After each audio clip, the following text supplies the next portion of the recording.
C'est ici, à la Peña Chalupa, que tout a commencé.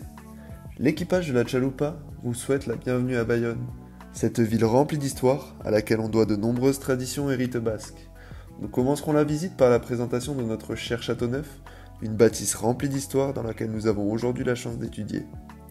Bâtie sous l'ordre de Charles VII après la reconquête française de Bayonne en 1451, cette forteresse prend appui sur les remparts anglais datant des XIIIe et XIVe siècles. On y retrouve aujourd'hui l'ensemble du matériel nécessaire pour y étudier, comme des salles informatiques, un amphithéâtre et une bibliothèque universitaire. Situé en plein cœur du petit Bayonne, le campus de la Nive est idéalement situé pour des jeudis soirs endiablés ou pour simplement se promener sur les bords de Nive, l'un des deux fleuves avec l'Adour qui traverse la ville. Connue pour son architecture atypique avec ses longs colombages souvent rouges ou verts, la ville abrite de nombreuses spécialités culinaires comme le célèbre jambon de Bayonne ou encore ses nombreuses déclinaisons de fromage de brebis, si délicieux accompagné d'une bonne confiture de cerises noires. Voici la place de la mairie, restaurée en 1891 après un terrible incendie. Cela fait maintenant 130 ans qu'elle veille sur les Bayonnais, mais aussi sur les festailleurs pendant les mythiques férias. Comment parler de Bayonne sans mentionner la cathédrale Sainte-Marie de Bayonne, construite sur 3 siècles entre le XIIIe et XVIe siècle. Cette église au style gothique, classée au patrimoine mondial depuis 1998, est un réel trésor que nous vous invitons à découvrir si vous passez à Bayonne. Visible depuis les toits de la ville, elle n'est que plus belle lors des beaux couchers de soleil d'été que notre matelot Clavet apprécie tant.